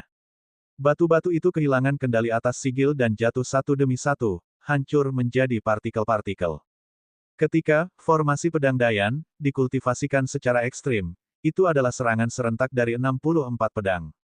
Begitu formasi pedang digunakan, itu akan menutupi langit dan matahari, berubah menjadi pedang terbang. Saat itu, meski ada seorang master alam bulan kecil di depannya, dia hanya bisa melarikan diri. Namun, yang membatasi Xia Qing Chen bukanlah tingkat teknik bela dirinya. Bab 890, Kemajuan Besar dalam Teknik Rayuan. Dengan dasar 90 meridian kecil, budidaya teknik seni bela diri lancar dan mudah. Bagian yang tersulit adalah pedang. Dari cara 8 batu itu dihancurkan menjadi potongan-potongan kecil, jelas bahwa formasi pedang memiliki persyaratan yang tinggi untuk pedang itu. Pedang biasa akan menjadi tidak berguna setelah satu kali pemakaian. Bahkan, pedang itu tidak dapat menahan benturan kecepatan tinggi dari formasi pedang dan hancur. Oleh karena itu, pedang itu haruslah pedang yang bagus. Dalam atlas, formasi pedang Dayan, terdapat seperangkat cetak biru penempaan untuk penempaan pedang panjang artefak nirvana. Pedang yang ditempa itu disebut pedang Dayan. Kualitasnya adalah kelas 4, dan di antara material yang dibutuhkan, batu ular darah kebetulan menjadi salah satunya, dan itu hanya material pembantu. Bahan utamanya adalah material bermutu tinggi yang disebut debu hampa. Kelangkaannya bahkan lebih berharga dari api langit. Api surga kadang-kadang dapat ditemukan di beberapa tempat terpencil dan kadang-kadang dijual di pasar. Namun, debu hampa adalah debu yang tertinggal saat manusia menerobos kehampaan dan menjadi dewa. Titik debu ini memiliki kemampuan menembus kehampaan. Sungguh menakjubkan. Aku tidak punya banyak harapan untuk debu hampa. Xia Qingchen mendesah tak berdaya. Aku hanya bisa mencari bahan-bahan bermutu rendah dan menempa replika pedang Dayan. Sebutir debu hampa sama nilainya dengan satu wilayah. Sekalipun mereka muncul sesekali, mereka akan didapatkan oleh raja-raja alam pertama, seperti Pangeran Liang, Raja Zongyun, dan Raja Manusia. Tidak ada satupun pil yang tertinggal di luar dan dijual di pasaran. Sedangkan untuk masalah bahan, dia hanya bisa merencanakannya saja. Dia mengambil 8 pedang artefak nirvana kualitas rata-rata dari perbendaharaan artefak nirvana Istana Roh untuk penggunaan sementara. Setelah menemukan bahan yang tepat, ia kemudian menempa replika pedang Dayan. Ketika mereka kembali ke kamp militer, Fang Chuyong dan yang lainnya mengajarkan teknik bela diri makhluk surgawi di luar surga kepada kelompok surgawi ungu. Meskipun tidak semua orang bisa mempelajarinya, itu tidak sulit dan semua orang bisa mempelajarinya sedikit demi sedikit. Tuanku, melihat Xia Qingchen telah kembali, Fang Chuyong memasang ekspresi aneh di wajahnya. Anda akhirnya kembali. Jika Anda tidak segera kembali, saya khawatir saya tidak akan bisa mengendalikan kelompok pertempuran Yunlan. Kenapa? Tanya Xia Qingchen. Dia telah menunjuk Fang Chuyong sebagai pasukan 1000 anak panah dari kelompok tempur Yunlan. Bagaimana mungkin dia tidak bisa mengendalikannya? Fang Chuyong menunjuk ke arah tenda Komandan Wan Xiaoqi dan berkata dengan tak berdaya, Tuanku, tolong lihat. Mengikuti tatapannya, Xia Qingchen tidak bisa menahan perasaan aneh. Dia melihat prajurit wanita dari kelompok pertempuran awan berkabut telah mengepung tendanya dan mengintip ke dalam melalui celah-celah tenda. Wajah mereka masing-masing memperlihatkan kegembiraan yang aneh, kadang malu, kadang gembira, sungguh aneh. Xia Qingchen berjalan mendekat dan berdiri di belakang mereka sambil berkata, apa yang kalian lakukan? Seketika, para prajurit wanita itu berbalik dan berdiri dengan panik. Mereka berkata serempak, salam, Tuan Xia. Xia Qingchen melirik mereka dengan curiga. Kemudian dia mengangkat tirai dan menyapu pandangannya ke dalam. Fan Yin duduk tak berdaya di kursi di dalam tenda. Wajahnya ditutupi cadar, dan matanya penuh dengan ketidakberdayaan. Ketika dia melihat Xia Qingchen, dia langsung berdiri dan berbicara dengan suara yang hampir menangis. Akhirnya kamu kembali. Jika kamu tidak datang, aku akan dimakan oleh mereka. Seharusnya itu suara ratapan seseorang, tetapi begitu sampai di telinga Xia Qingchen, terdengar perasaan yang unik dan mempesona. Ada pesona yang tak terlukiskan dalam gerakan-gerakannya, seolah-olah dia adalah tuan muda yang anggun dan cemerlang seperti bulan. Bahkan Xia Qingchen, seorang pria, tidak dapat menahan rasa berdebar-debar di jantungnya. Sepertinya kamu berhasil mengolah aroma kecantikan nasional. Xia Qingchen akhirnya mengerti mengapa para prajurit wanita di luar sana bereaksi seperti itu. Fan Yin menarik Xia Qingchen masuk dan berbicara dengan tatapan mencela namun gembira, mengapa kamu tidak memberitahuku bahwa tubuh pria bisa memiliki efek yang begitu kuat? Saat ini dia adalah seorang wanita yang berpakaian seperti pria, tetapi bukankah wewangian kecantikan nasional hanya menunjukkan kekuatannya pada wanita? Xia Qingchen menarik kembali fluktuasinya, hatinya tenang. Mengapa kamu tidak mencoba kembali ke bentuk wanitamu? Jika hal ini terjadi pada wujud laki-lakinya, maka jika dia kembali ke wujud perempuan, bahkan kelompok surgawi ungu pun akan terpesona olehnya. Xia Qingchen bahkan mungkin tidak dapat menekan kelompok prajurit laki-laki yang hilang itu. Apakah kamu benar-benar memberiku parfum kecantikan nasional? Emosi Fan Yin melonjak saat dia menatapnya tanpa berkedip. Apalagi? Xia Qingchen bertanya dengan tenang. Jantung Fan Yin berdebar kencang. Mungkinkah ini benar-benar seperti yang dikatakan Xia Qingchen? Apakah ini seni surgawi tertinggi yang dapat memungkinkan seseorang untuk berkultivasi ke tingkat dewa? Untuk pertama kalinya, dia merasa bahwa ditangkap oleh Xia Qingchen dan menjadi budaknya bukanlah hal buruk. Aku akan membiarkanmu kembali ke wilayah Zongyun setelah beberapa hari berkultivasi. Dengan wewangian kecantikan nasional milikmu, aku yakin kau akan memiliki kesempatan untuk memamerkan keahlianmu. Xia Qingchen berbicara. Dia masih ingat bahwa sebelum Dewa Jimat menjadi dewa, dia mengandalkan sepotong kecantikan nasional melahirkan keharuman untuk memikat semua raja terhormat di dunia fana. Bahkan beberapa dewa setengah pun berebut posisi dewa, dan bahkan menyerahkan posisi dewa pada akhirnya. Meskipun kultivasi Fan Yin masih dangkal, dia akan mampu melakukannya dengan mudah di wilayah Zongyun. Benarkah? Fan Yin begitu gelisah hingga memeluk Xia Qingchen. Terima kasih, tuanku. Terima kasih telah menunjukkan belas kasihan. Saat berpelukan, mereka melepaskan teknik merayu dari wewangian kecantikan nasional. Dia kemudian menggunakan kedewasaan di dadanya untuk meremas lengan Xia Qingchen. Xia Qingchen tidak berekspresi. Dia mendorongnya dengan lembut dan berkata dengan tenang, "Jangan mencoba memikatku, itu tidak berguna." Bagaimana bisa manusia dapat dibandingkan dengan hatinya? Bahkan sang penggoda pun tak mampu menyihirnya, apalagi Fan Yin yang baru saja keluar dari masa pensiunnya. Tidak bisa. Fan Yin telah ditolak beberapa kali dan tidak bisa menahan perasaan terkekang. Pandangannya juga beralih ke ruang di antara kedua kaki Xia Qingchen. Dulu dia pernah mengatakan kalau teknik merayunya terlalu rendah, tetapi dia sudah menerimanya. Sekarang, jelas bahwa seni merayunya telah meningkat pesat, tetapi Xia Qingchen sebenarnya masih tidak tergerak. Apakah benar-benar ada pria seperti itu di dunia ini? Urat-urat di dahi Xia Qingchen berdenyut-denyut. Pergilah dan segera berkultivasi. Aku akan pergi. Fan Yin memasang wajah lucu dan hendak berbalik dan pergi ketika tiba-tiba teringat sesuatu. Dia mengeluarkan sepucuk surat yang telah ditutupnya dengan tangannya dan berkata, ini surat dari Tuan Muda Ketiga. Namun, dia tidak mengeluarkan seluruh surat itu. Sebaliknya, dia mengeluarkan separuhnya, dan separuhnya lagi masih tersangkut di dadanya. Aduh, aku tidak bisa menariknya keluar. Terlalu ketat. Apa yang harus kulakukan? Fan Yin memasang ekspresi tak berdaya di wajahnya saat ia menawarkan dadanya kepada Xia Qingchen. Dia menundukkan kepalanya dan melihat pemandangan indah itu dengan jelas. Xia Qingchen melotot padanya, lalu meraih surat itu melalui udara dan menghisapnya. Namun, yang tersedot keluar pada saat yang sama sebenarnya adalah dudou merah, yang mendarat di telapak tangan Xia Qingchen bersama dengan surat itu. Darren benar-benar jahat. Kalau kamu mau ngomong langsung, kenapa kamu harus melakukan ini? Fan Yin menyilangkan tangannya di depan dada, matanya menunjukkan ekspresi licik saat dia berbicara dengan senyum tipis. Xia Qingchen dengan tidak senang melemparkan dudou itu dan berbicara, mengucapkan setiap kata, ungu. Langit, budak, sebuah lingkaran. Karena itu, Fan Yin terkejut dan lari. Xia Qingchen merasa marah sekaligus geli. Kemungkinan besar, dengan kecerdasan Fan Yin, dia sudah bisa melihat karakter Xia Qingchen dengan berputar-putar. Dia tahu bahwa meskipun Xia Qingchen dingin, dia bukanlah orang yang brutal. Itulah sebabnya dia berani membuat lelucon seperti itu. Kemudian, dia membuka surat itu. Tuan Muda Ketiga telah mengundangnya ke istana militer. Semua orang di istana militer yang akan berpartisipasi dalam permainan catur iblis abadi diundang untuk bertemu dan membahas metode kerjasama. Xia Qingchen menyimpan surat itu dan berkata dengan tenang, aku ingin tahu apakah ada orang yang bersedia bekerja sama denganku, seseorang yang gagal dalam terobosan. Kurung buka.